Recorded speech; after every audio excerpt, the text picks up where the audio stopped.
The crash happened too fast for me to fully comprehend what was unfolding. One moment, I was driving down the highway, the hum of the engine a familiar background to the thoughts swirling in my head, and the next, everything was chaos.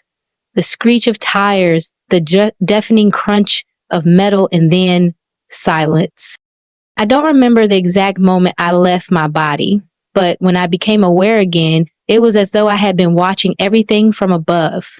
The scene below me, the wreckage of my car, the flashing lights of emergency vehicles, the frantic movements of paramedics, felt distant, surreal. I couldn't feel my body, couldn't sense pain, yet I knew I was still there, detached yet strangely present. The disconnection was almost peaceful, but at the same time, it was unsettling. Then a light appeared. It wasn't like any light I had ever seen. It wasn't harsh or blinding, but gentle, warm, like the first rays of the morning sun as it touches the earth. It seemed to surround me, envelop me in its calm. I was drawn toward it, not out of any sense of fear or urgency, but because something deep inside told me that this was the moment I had been waiting for. The moment everything would change. And then I saw him. There was no physical form to describe, no grandiose figure or powerful image, only a presence, a being of pure light, radiant yet soft. His presence was all-encompassing, yet he stood there with an overwhelming sense of love and peace, as if he had been waiting for me all my life. His gaze, though gentle, was piercing. I felt he could see straight into my soul, beyond the barriers and facades I had built over the years. There is nothing to hide, nothing to defend. You are here, his voice said, not with sound, but with a knowing. I understood the words as though they were already in me, resonating through my very being. I could only nod, still in awe, still trying to grasp the weight of the moment. My heart beat steadily, but it wasn't the rhythm of panic or fear. It was something different, something beyond words. Peace, perhaps. Clarity. He smiled, a smile that radiated compassion. You have questions, and you will find that in this place, answers will come. But first, know this. Your life has been a journey, but it is not over. There is much more for you to understand.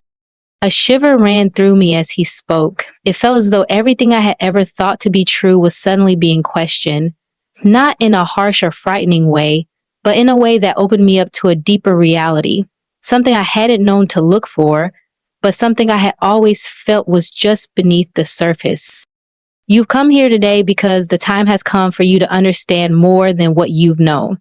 You are at a crossroads, he said softly, his voice like a whisper in the wind. Yet I heard it clearly in the deepest corners of my mind. The world is changing, and you must be ready. But more than that, you must understand what is truly at stake. I felt my breath catch in my throat. I didn't know what he meant. Was it my life that was at stake, or was there something more?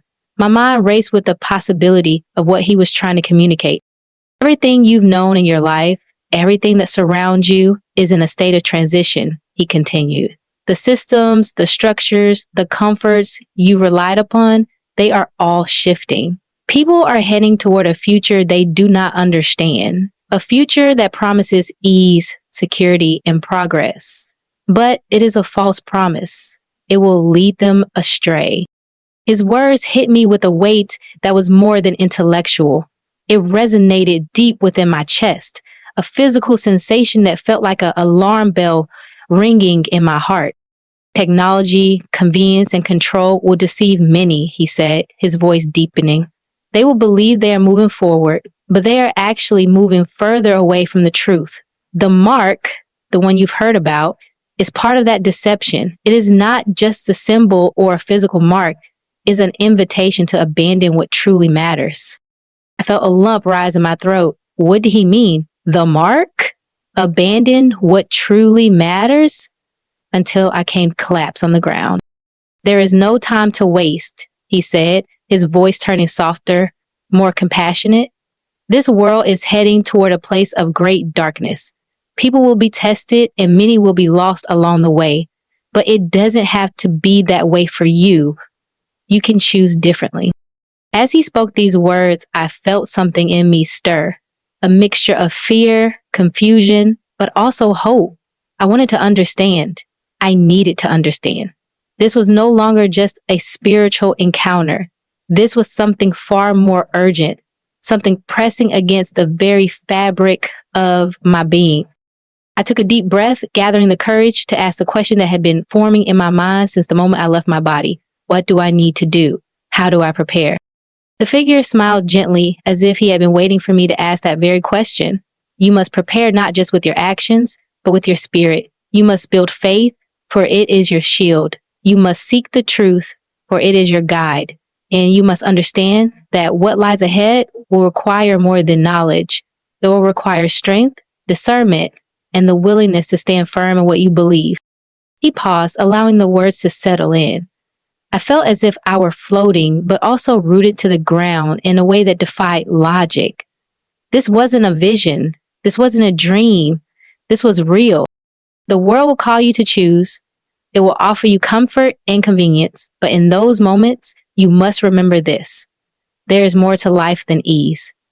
There is more than the temporary comforts of technology. There is a truth, a deeper reality that you must prepare yourself to face. And that truth is more important than anything the world can offer.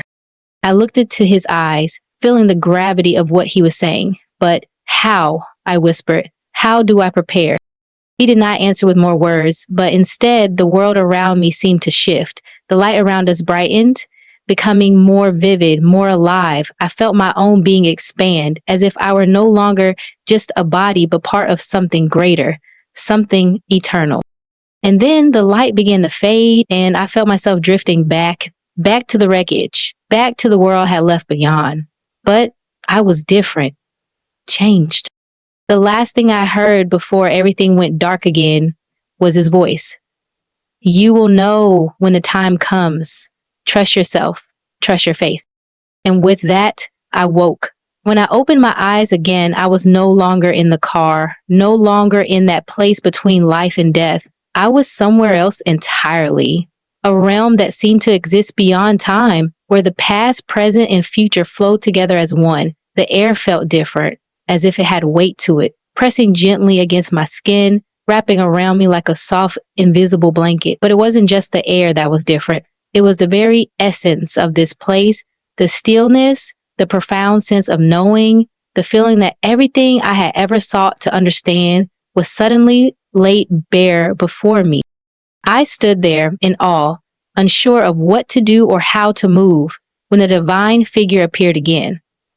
He was as radiant as before, the warmth of his presence filling the space like sunlight on the horizon. But this time his eyes held something new, a deeper intensity, as if he was about to show me something crucial.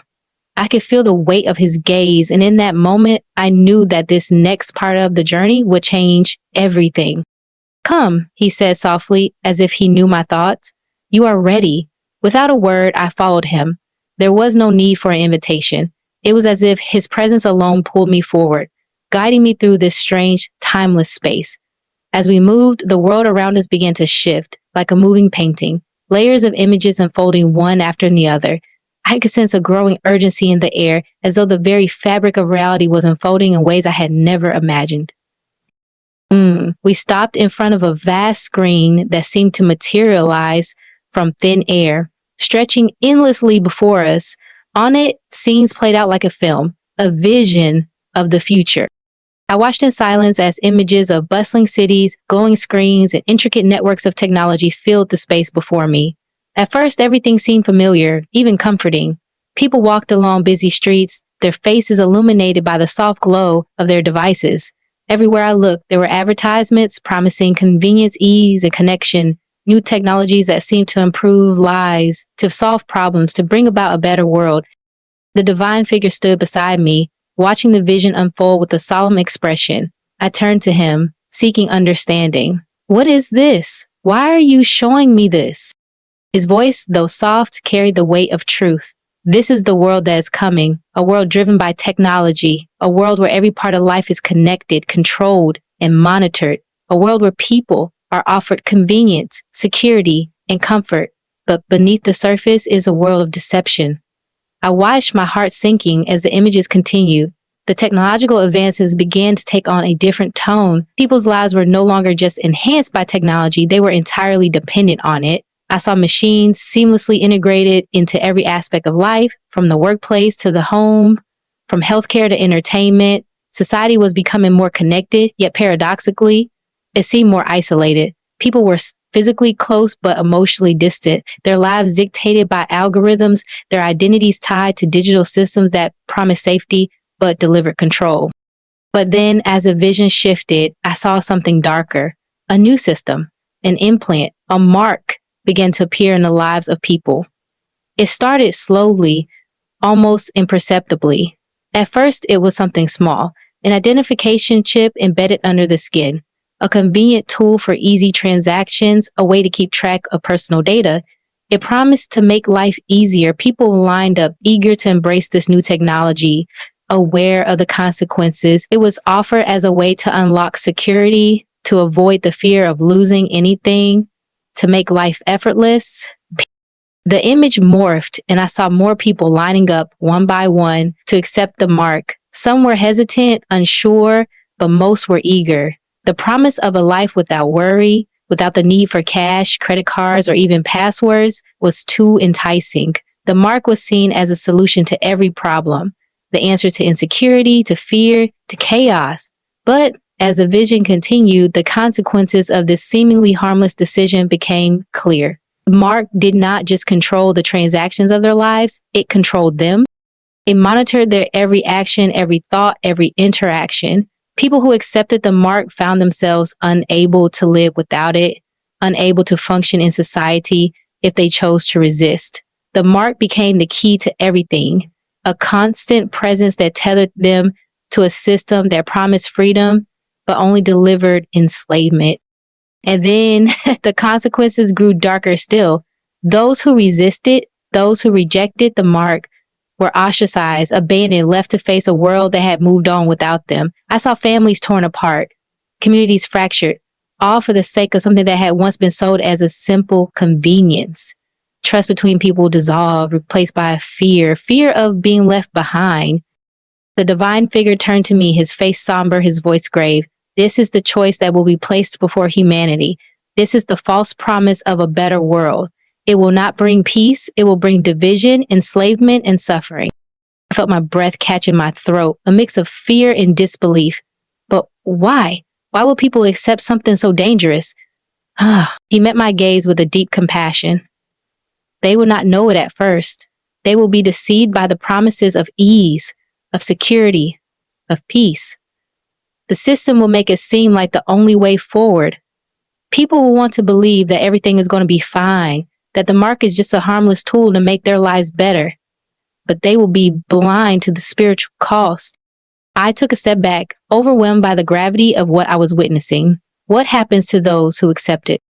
The divine figure's gaze softened. They will be disconnected from their true selves, from the divine.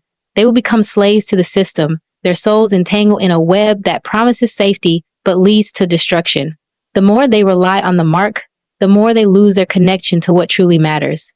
The true path will be obscured by their dependence on this false security. I stood there in stunned silence. The weight of what he was saying settled over me like a heavy fog. It was almost impossible to fathom the depth of the deception, the consequences of the choices ahead. Yet, in the midst of this, I felt something stirring in me. It wasn't fear. It was a kind of quiet resolve. I couldn't ignore what I had seen. I couldn't go back to the way things were, pretending that everything would be fine. The words of the verse were definite. So when I finally got to campus, I decided to do a Bible study, and the words were really helpful. My name is Rose Lizzie, and I'm coming now to talk to you. The time to prepare is now. You must understand the choice that lies ahead, not just for yourself, but for others. Your path will not be easy, but it will be true. As the vision began to fade, I felt a profound sense of clarity, though it was tinged with sorrow. I knew that what I had just witnessed was only the beginning. There was so much more to learn, so much more to understand. And yet, I also knew this: no matter how dark the future may seem, I had been shown a way, a path that will require faith, wisdom, and discernment. a path that would not be easy, but one that I had to walk. I took a deep breath, steeling myself for what was to come.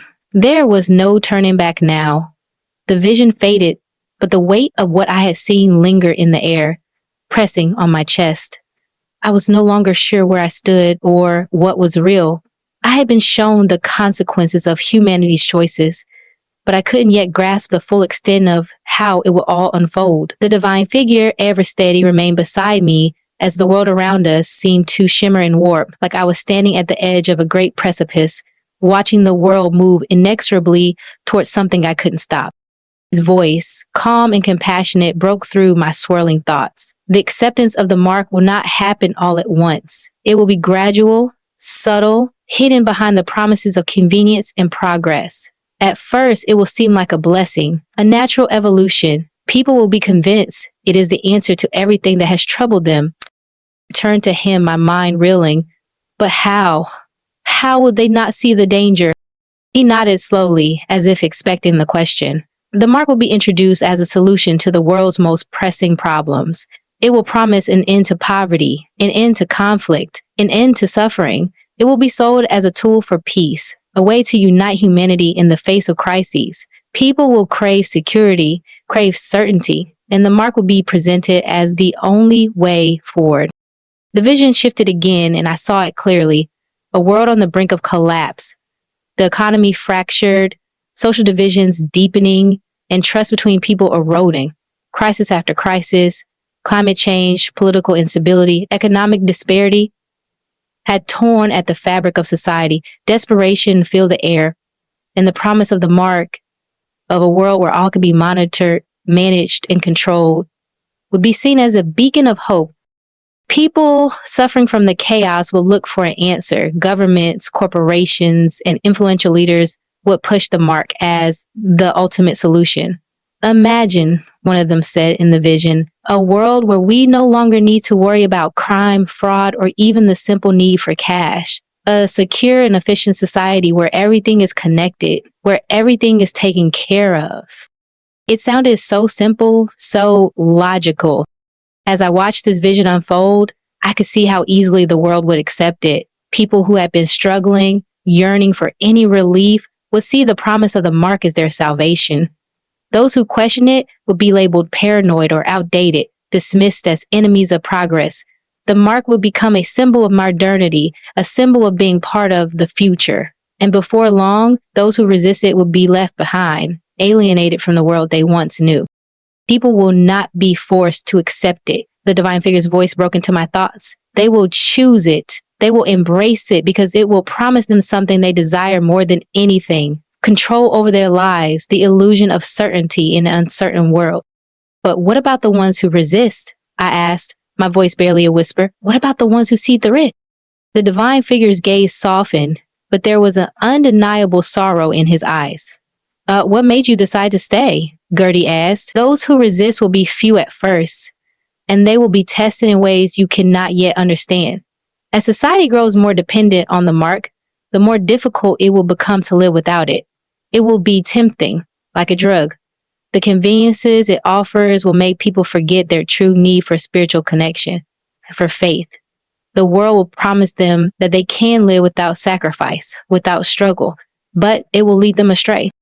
A vision bloomed before me, showing the gradual shift in society. First, the mark was small, an identification chip, just like I had seen before. Then it began to infiltrate more deeply into people's lives. What started as a convenience for buying goods, accessing information, or receiving medical care turned into something far more intrusive. It tracked your every movement, analyzed your thoughts and behaviors, and soon it began to make decisions for you. The line between choice and compulsion blurred. People didn't know where their own thoughts ended and where the system's influence began. At first, it seemed harmless. The mark became a part of everyday life, an accepted necessity like a smartphone or a credit card. But as time passed, the promises it had made, security, efficiency, happiness, began to unravel. The more people relied on it, the more they lost sight of what truly mattered. The systems that were supposed to protect them ended up controlling them. They became slaves to the technology they had once embraced. And as their faith in the mark grew, their faith in the divine diminished. They stopped seeking connection with each other, with their communities, and most tragically, with God. The divine figure turned to me, his expression serious yet filled with compassion. The mark is not just a tool of control, it is a spiritual weapon. It will wear down your faith, your ability to discern right from wrong. It will teach people that everything they need can be found in technology, that they do not need God, that they do not need each other. It will erode their connection to the divine. I felt my heart tighten.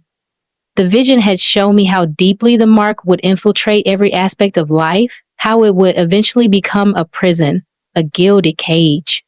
But how can people avoid it? How can they know the difference? He sighed deeply, his voice soft but filled with an urgent truth. People must be prepared. They must understand that the true battle is not fought with weapons or systems of control. It is fought within the heart. It is a battle of faith. Only those who remain vigilant, who cling to their faith and their connection to the divine, will see through the lies. Those who build strong communities of believers, who help each other resist the pull of the mark, will have the strength to say it. As his words echoed in the vast emptiness around me, a deep sense of responsibility began to settle in my chest. I could no longer ignore what I had seen, what I had learned. The people in my life, the ones I loved, would soon be faced with the same choice. The subtlety of the deception, the way it would creep into their lives so quietly, so convincingly, was something I could not ignore. The divine figure stepped closer, his gaze never leaving mine. You will not face this alone, but you must be strong. You must teach others, help them see what is coming. The choice to accept or reject the mark will not be easy. It will cost everything. But those who remain true to their faith, who prepare their hearts, will not be lost.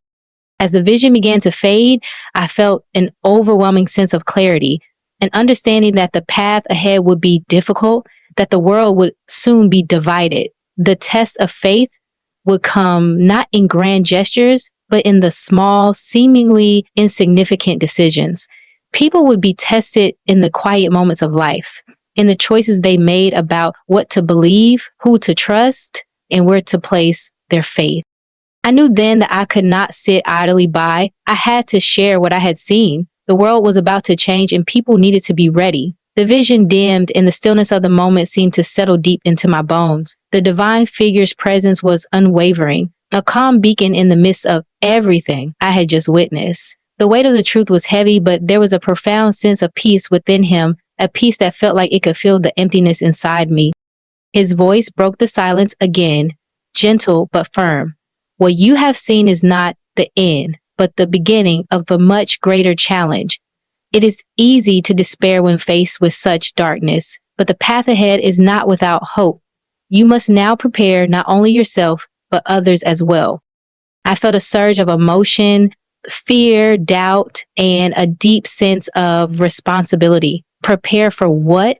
How can we prepare for something so vast, so overwhelming? The divine figure smiled softly, his eyes full of understanding. The first step in preparing is to build your inner strength. You must focus on your spiritual growth. In the coming days, the world will offer countless distractions, countless temptations to stray from the path.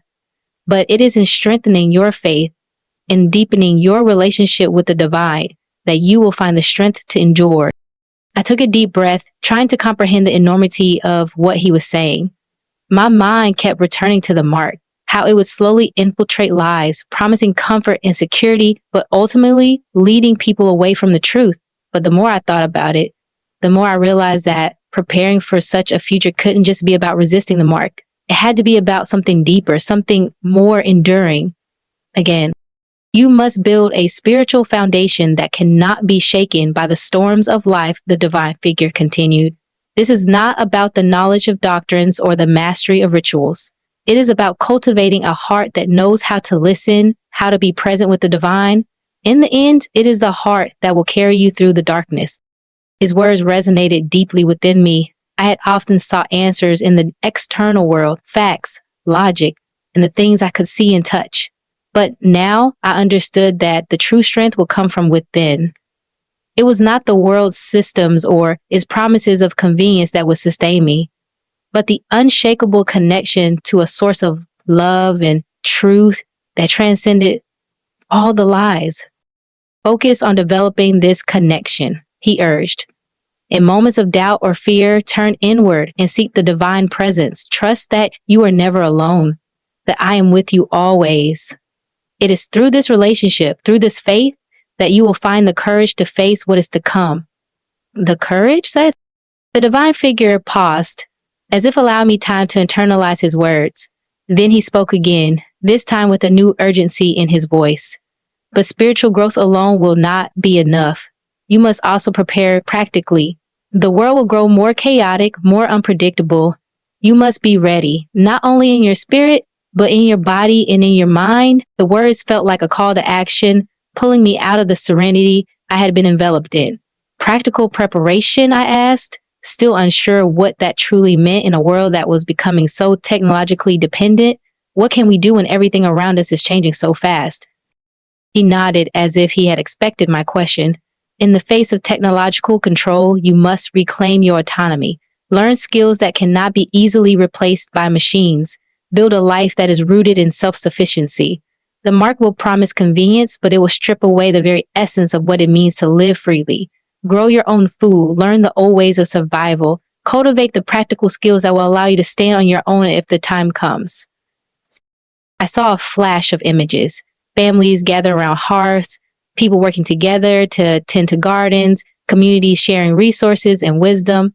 These images were so far removed from the sterile, impersonal future that the mark seemed to promise, but they filled me with a sense of warmth, a purpose, and I could see the beauty and simplicity in living a life that was not dependent on the convenience of technology, but on the strength of human connection and the land itself. The world will try to tell you that convenience equals progress, that technology will save you, but true progress comes from the wisdom of the past, from building relationships with the earth, with each other, and with the divine. You must begin now to cultivate these things. The weight of responsibility grew heavier. This wasn't just about my own survival. It was about the survival of communities, of families, of faith. It was about understanding that the future I had seen wouldn't be shaped by the technology that promised ease, but by the strength of the people who could still see beyond the lies. Build communities that will support each other, the divine figure continued. In the coming days, when people begin to question what they have chosen, they will need a safe place to turn, a place where the truth is upheld, where love and compassion remain at the center. You must be those who provide that refuge. I felt a deep sense of clarity, as though a veil had been lifted from my eyes. The mark would not be the only challenge. The isolation, the loneliness, the lack of connection, it would be just as dangerous. People would be drawn into the system, but it would be the ones who held fast to community, to love, to faith, who would thrive. You will be tested, the divine figure says softly. But if you are spiritually prepared, if you are practically prepared, you will find that you can endure. You will not be swept away by the tide of the world, but you will stand firm. You will be a light in the darkness, a beacon of hope for those who are lost.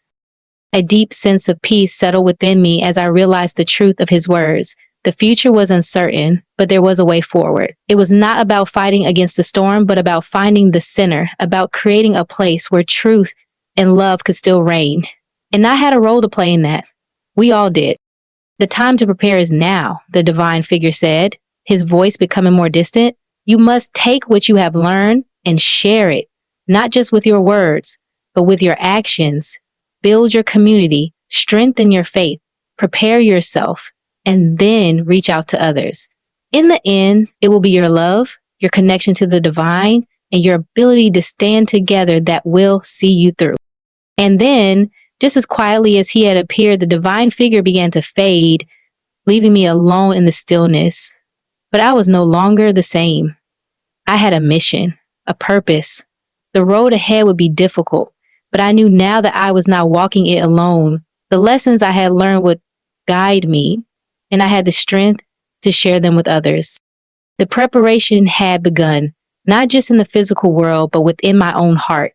The stillness lingered, a profound silence that seemed to stretch on for eternity. The divine figure stood before me, his presence radiant and unwavering, a source of light in a world that felt increasingly shadowed.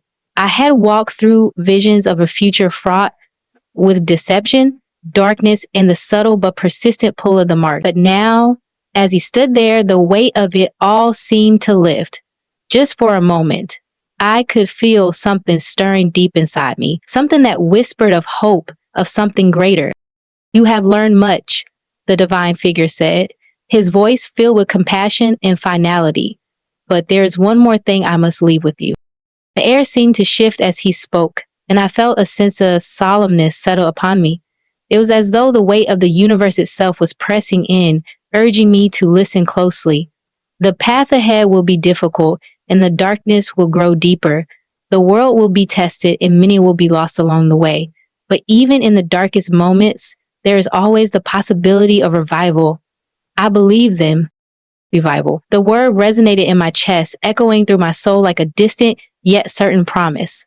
I closed my eyes, allowing the weight of the message to wash over me. I thought of the world I had seen, the society that would slowly slip into the grip of the mark, the people who would be deceived by its promises, the challenges that awaited, and yet, even in the face of all this, I felt a flicker of hope. There will be those who lose their way, he continued, his gaze steady and filled with both sorrow and understanding. But there will also be those who find their way back. There will be those who will remember the light, who will seek the truth, and who will stand firm, even as the world around them crumbles. I nodded, my heart stirring with a mix of gratitude and sorrow. The world would not be an easy place, but it was clear now that the final victory was not a matter of survival alone. It was about the soul, about holding on to the faith, even when the world tried to tear it apart. It was about remembering that, even in the darkest hour, there was always the potential for light to break through. The key to revival, the divine figure said, lies in your faith. It is the faith that holds you steady when everything else seems to be falling apart. It is the faith that allows you to see beyond the lies and illusions, to trust in the promises of the divine even when the world mocks those promises. Faith is what will carry you through. His words sunk deeply into me, and I understood them now more than ever. The future may be uncertain, and the challenges may seem insurmountable, but the strength of faith could transcend all obstacles. The world's shifting tides, its lies and temptations could never take away that inner strength, that quiet knowing that something far greater was at work. Know this, he said, his voice softening with love. You are never alone. There will be times when you feel isolated, when you feel as though you are the only one left standing, but you are not. There are others like you, others who have been called to stand firm in the truth. And when the time comes, you will find each other.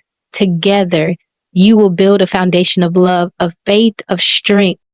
I felt the weight of his words, and with it, a deep sense of peace. I had not been shown the future just to be burdened by it, but to carry the message of hope that will ultimately guide others through the darkness. This wasn't just about surviving the coming trials. It was about witnessing the revival that could follow, the restoration of faith and community that would rise from the ashes of a broken world.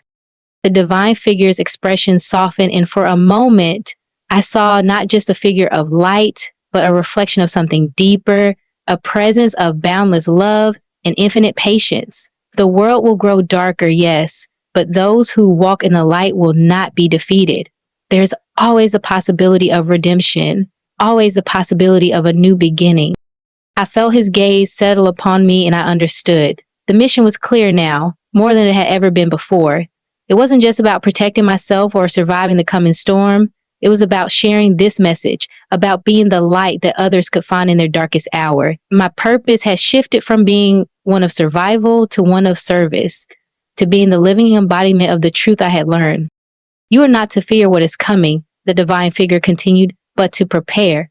Prepare your heart, prepare your spirit, prepare your life. And when the time comes, be ready to guide others, to remind them of the truth they may have forgotten. His words were a call to action, a call that reverberated through my very soul. There was work to do, much work. The world I had seen may have been full of deception, but there was another world, a better world, that could emerge from the ruins. It would take time, and it will require patience, love, and a deep commitment to faith. But the possibility of revival was real, and it began with each individual choice, with each moment of steadfastness in the face of overwhelming odds. The divine figure stepped back, his form beginning to dissolve, but his presence remained. The time has come for you to return, but you do not return empty-handed. You return with the knowledge of what lies ahead and the power to make a difference. Go, and let your life be a testament to the truth you now know.